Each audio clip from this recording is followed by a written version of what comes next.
Welcome to Culture Vulture. Today we will be delving into the controversial film OMG 2 directed by Amit Rai, which stars Pankaj Tripathi, Akshay Kumar and Yami Gautam.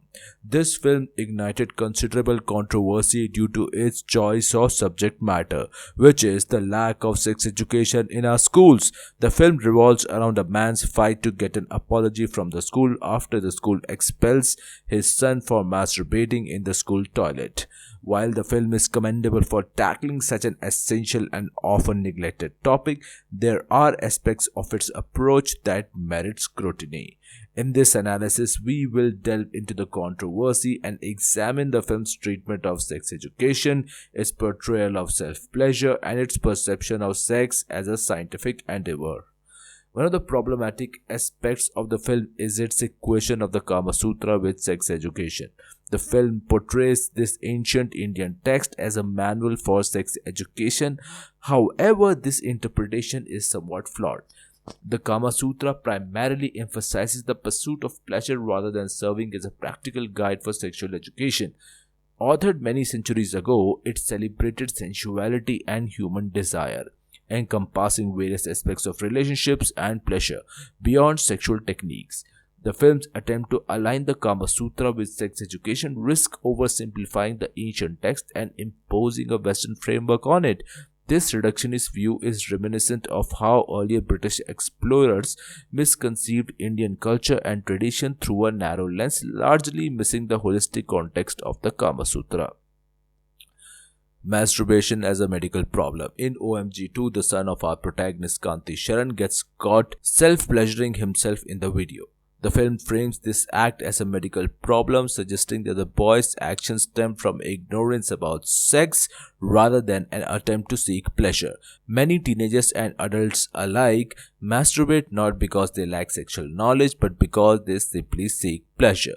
The film's portrayal that the protagonist's son masturbates due to lack of sexual knowledge is problematic because it criminalizes pleasure and presents it as a kind of a threat.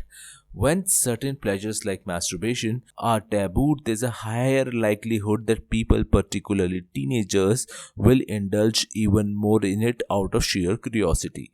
While the movie strives to normalize masturbation, it inadvertently conveys the idea that the protagonist's son engages in this activity solely due to lack of sexual knowledge rather than as a natural act. The film's dialogues may convey a more accepting stance towards self pleasure, but its narrative indirectly reinforces this misconception that masturbation is primarily a remedy for sexual ignorance rather than a natural act.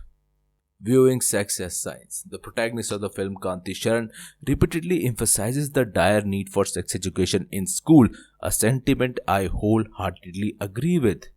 However, there is a crucial discussion to be had regarding what constitutes as sex education. Most discussions around sex revolve around it being a scientific or biological act with extensive focus on medicines and purported devices. This approach aligns with Michel Foucault's ideas of medicalization of sexuality in the modern era. Foucault, in his book History of Sexuality, argues that modern institutions like law, psychiatry, and medical sciences have been pivotal in producing knowledge on sexuality. This knowledge has categorized and regulated what forms of sexual behavior are permissible or taboo. By creating discourse on sexuality, modern day institutions have power over it, determining which kind of sexual behavior is acceptable or not.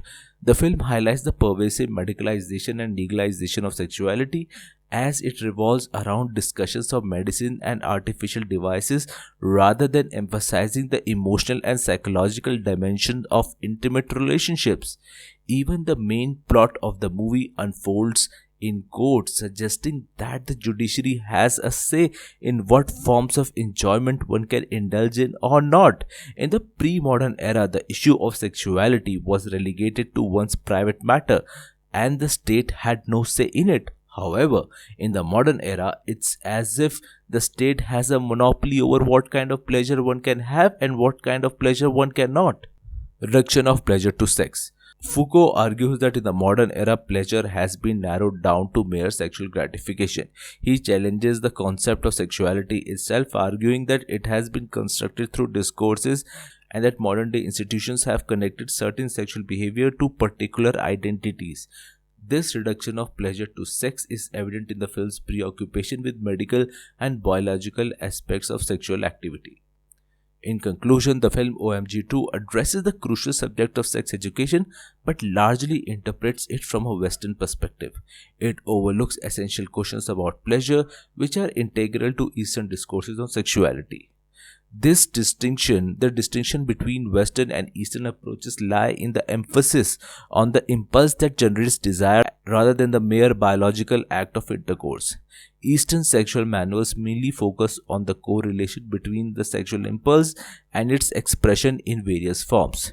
In contrast, Western sex education tends to focus purely on the biological act of sex and has yet to fully grasp the true significance of Eastern wisdom on pleasure.